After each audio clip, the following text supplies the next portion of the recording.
중요한 거 위주로 해서 말씀드리도록 하겠습니다. 저는 이제 오늘 제목이 수능은 어떻게 학교를 망가뜨리는가인데 어떻게 좀 방점을 찍고 얘기를 해보도록 하겠습니다. 일단 두 발제자 선생님의 발제 내용을 잘 보았고요. 특히 이제 국가가 제시한 성취 기준을 교육과정 평가원이라는 국가기관이 무시하는 국가가 국가를 부정하는 자가 당착적 모순에 이게 매년 반복되고 있는데요. 우려를 넘어서 좀 분노하는 마음도 좀 들기도 합니다. 이게 이제 선행학습 금지법을 위반했는가라는 법적 판단과 별도로 어떤 행정의 자기 일관성과 관련된 좀 중요한 문제라는 생각이 듭니다. 저는 그 김원선 선생님 말씀하셨던 거랑 좀 연장선상인데 그 평가라는 게 무엇인가를 좀 가지고 좀 그걸 중심으로 좀 얘기를 해볼까 합니다. 74페이지입니다.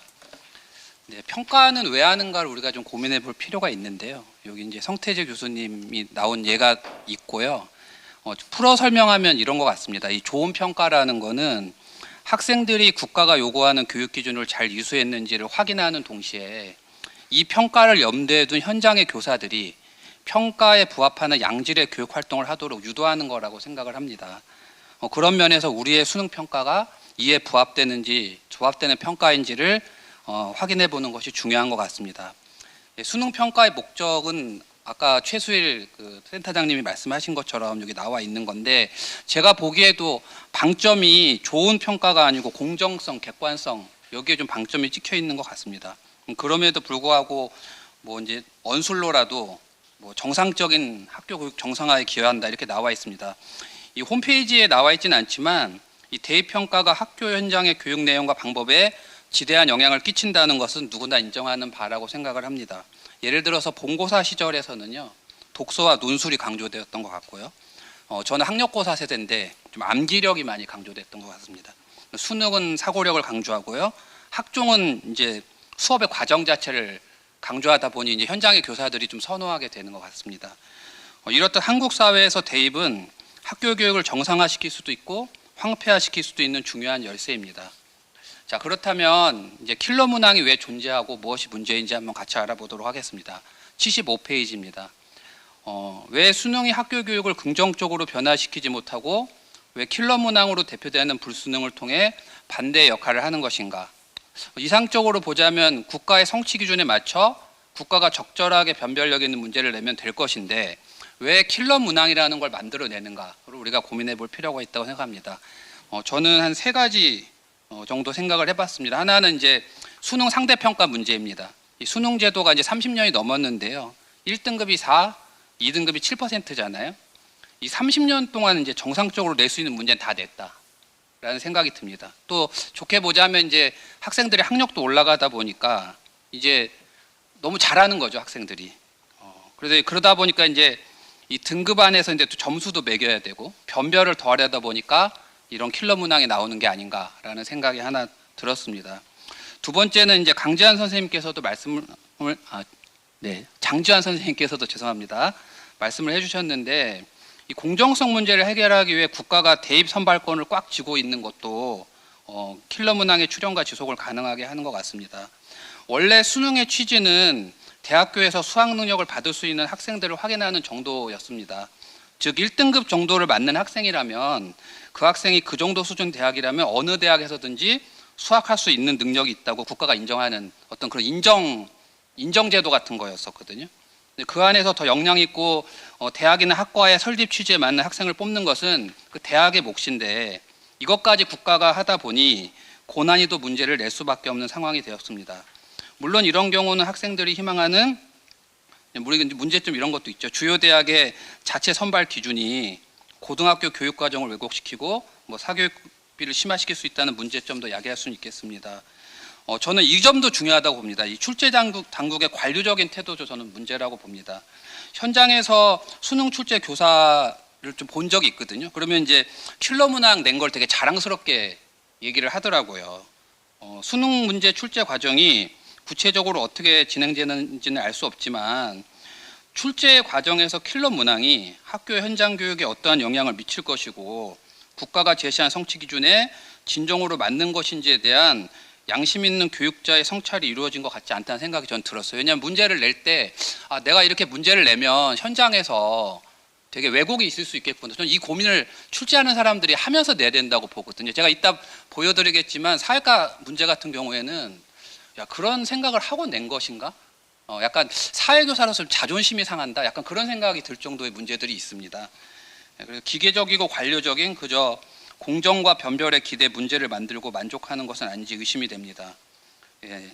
이런 킬러 문항이 어떤 폐해를 가져올지 사회과를 예를 들어 자세히 연출하겠지만 각 과목의 킬러 문항들은 교육 과정을 벗어났다는 이제 문제도 그것도 문제지만 이 교과목의 교육 내용 적합성과 관련해서도 심각한 문제를 가져오는 것 같습니다. 그러니까 그냥 어렵게 냈다는 거랑 이게 그 교과랑 무관하다는 거하고 그것도 되게 중요한 문제인 것 같아요. 그래서 제가 이건 이제 뭐 일반적인 건 아닐 수도 있는데 제 친구 중에 생명공학 박사가 있어가지고 그 생명공학 문제를 한번 줬거든요. 그랬더니 이제 다 풀어본다면은 뭐 푸는 건 풀 수 있는데 일단 현장에서 가능하지 않은 예시다. 두 번째 수학적이다 너무. 그래서 이제 생명공학을 전공하는 것과는 좀 무관하다 이렇게 얘기를 하더라고요. 그러니까 이런 종류의 문제가 너무 많은 거죠. 다른 과목에서도. 그래서 제가 5번에 자전거 나라와 사회과의 평가라고 해서 한번 상상 속에 한번 이상적인 그 평가 목표 이런 걸 한번 생각을 해봤거든요. 좀 이해하기 쉽게 하기 위해서. 이제 얼마 정도 남았죠, 우리 교수님? 얼마 안 남았네요.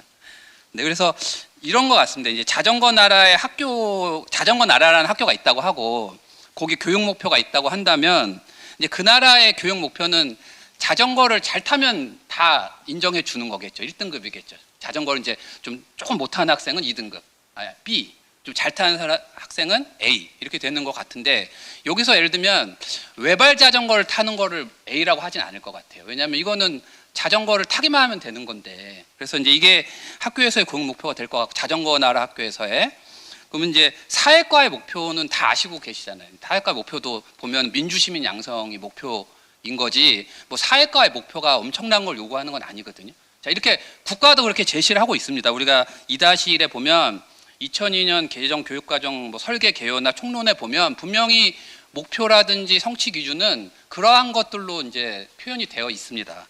그래서 만약에 이제 자전거 나라에서 이상적 평가를 한다면 이렇게 평가를 할 것 같습니다. 이 자전거 나라의 교육자들은 최종적인 평가를 염두에 두고 교육과정을 만들겠죠. 처음에는 1등부터 꼴등까지 점수를 부여해서 구분하지 않은 안을 누군가 만들었지만 많은 교육자들은 30분 안에 자전거를 좌우 흔들림 없이 잘 타고 코너워크 훌륭하면 다 자전거를 잘 타는 사람으로 인정해야 되는 거 아니겠냐라고 주장을 할 거고요. 일정 기준을 정하고 그것에 도달하면 누구든지 그 등급을 주기로 한 거죠. 그러면 현장은 어떻게 움직이냐면은 이제 거기에 맞춰서 교육을 하겠죠. 코너링, 빨리 달리기, 자세 흔들리지 않고 달리기, 주차, 자전거 역사 이렇게 가르칠 거예요. 똑같이 이제 사회과에서도 이상적인 우리가 목표를 정하고 거기에 맞춰서 평가를 한다면 이렇게 될 것 같습니다. 이상적인 측면에서 창의적 사고력, 비판적 사고력, 문제 경력, 해결력, 의사결정력, 뭐 다 아시는 거겠죠. 의사소통, 협업, 정보활용 능력 이게 이제 사회과의 목표거든요. 그렇다면 만약에 평가가 거기에 맞춰서 국가 수준에서 진행된다면 당연히 현장에선 거기에 맞춰서 수업을 할 거라고 저는 보거든요. 예를 들면 독서, 논쟁 수업, 융합 및 통합 수업, 뭐 지역사회 연계 활동 같은 것이 진행될 것 같습니다. 근데 이제 자전거 나라에 이상한 평가가 이제 도입이 된 거죠. 그게 뭐냐면 4%만 이제 1등급을 주겠다.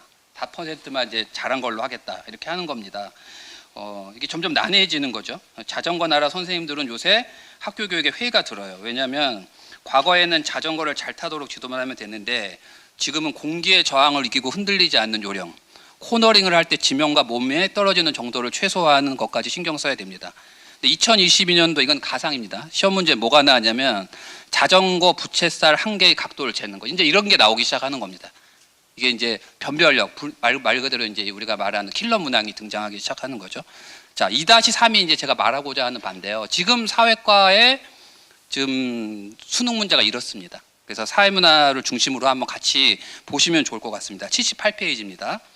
네, 이게 이제 이번에 4% 그 정답률이 1.5%에서 3%였던 문제였거든요. 10번 문항인데요. 이번 수능에서 한번 같이 보실 필요가 있을 것 같아요. 사실은 사회과에서 도표 해석력은 그 평가 그 성취에 들어가거든요. 근데 우리가 생각하는 도표 해석은 이런 거예요. 뭐냐면은 자 보시면 알겠지만 그 뭐 남성 여성의 평균 임금에 대한 얘기거든요. 그럼 우리가 생각하기에 도표 해석이라는 건 아마 이거를 문제를 풀 때 여성이 남성에 비해 전체적으로 임금을 적게 받는다는 걸 알아내고 연령대가 올라가면 경력 단절과 유리천정 때문에 그 격차가 커진다는 것을 이 도표 안에서 해석하는 능력을 키워야 되는 거겠죠. 그게 사회과에서 말하는 평가가 돼야 될 건데 이 1번부터 5번까지를 다 보시면 다 수학입니다. 수학. 보십시오 한번. 예. 기역은 180보다 작고 니은은 130보다 크다. 2번 평균 임금은 남성 여성에서 모두 40대가 가장 높다. 네, 이런 문제가 지금 나오고 있습니다. 수능 문제 20문제 중에 20문제라는 건 정말 3년에 그 과목의 전체 중에 정말 중요한 문제를 추려서 20문제를 내는 건데 그 20문제 중에 이게 한두 문제 이렇게 나오거든요. 이런 문제들을 내게 되는 거죠. 정말 그 뭐라 그럴까요? 사회과랑 별로 관계없는 문제를 내게 되는 겁니다. 이게 이제 그 79페이지에 보면 2021년도 것도 그렇고 네, 80페이지에 보면 2021년, 20년도 다 똑같습니다. 보시면 이런 문제들이 나오는데 제가 알고 있기로는 이건 사회과만의 문제가 아니고 다른 과도 비슷합니다. 예. 그 결론적으로 말씀을 드리겠습니다. 이게 이제 현장에서 어떤 영향을 끼치는지 말씀드리고 마무리하도록 하겠습니다. 자, 이 문제를 풀기 위해서 현장의 사회교사들은 사회과 지식의 함양과 학생들에게 사회과 역량을 키워줄 수업 구상 대신에 EBS 특강을 통해 문제를 이해하고 학생들에게 설명해 주기 위해 많은 시간을 보내야 합니다. 현장에서 도표 문제라고 하는 관련된 기출문제만 푸는 방과 후나 온라인 특강도 존재합니다. 많은 선생님은 오랜 시간 공을 들인 후 수업 시간에 문제를 풀어준 후 이렇게 얘기합니다. 도대체 내가 이걸 왜 해야 되는지 모르겠다. 네. 자, 마치도록 하겠습니다. 그 4% 학생에게 1등급을 부여하고 그 안에서 점수를 한 줄로 세우는 현행 수능 제도에서는 만점자가 너무 많이 나와도 너무 적게 나와도 언론의 지탄을 받고 있습니다. 이런 현실에서 평가원은 변별력에 목숨을 거는 듯합니다. 언제부터인가 킬러 문항이 등장하고 이 킬러 문항은 교육 과정을 훨씬 넘어서거나 교과목의 본질과 무관하게 출제되기 시작했습니다. 이는 수학뿐 아니라 변별력이 요구되는 모든 과목으로 확산되었고 고등학교 수업의 최종 관문에서 볼록렌즈가 되어서 현장의 교육상을 왜곡시키고 불태우고 있습니다. 특히 저는 사회과 교사로서 문제가 좀 심각하다고 보는데요. 사회과의 교육이 건전한 성인 공동체를 위한 중요한 역할을 하고 있습니다. 분열과 갈등이 심화되고 있는 우리 사회에서 비판적 사고력, 소통과 문제 해결력, 쟁점에 대한 이해와 참여의 역량은 건전한 민주시민사회를 위한 근간입니다. 이 근간을 만들기 위해 온 힘을 쏟아도 모자랄 판에 소모적이고 낭비적이고 또 무의미한 그리고 단순히 변별만을 위한 시험 문제를 풀기 위해 고등학교 교육이 소진된다는 것은 안타까운 일이 아닐 수 없습니다. 네, 마치도록 하겠습니다.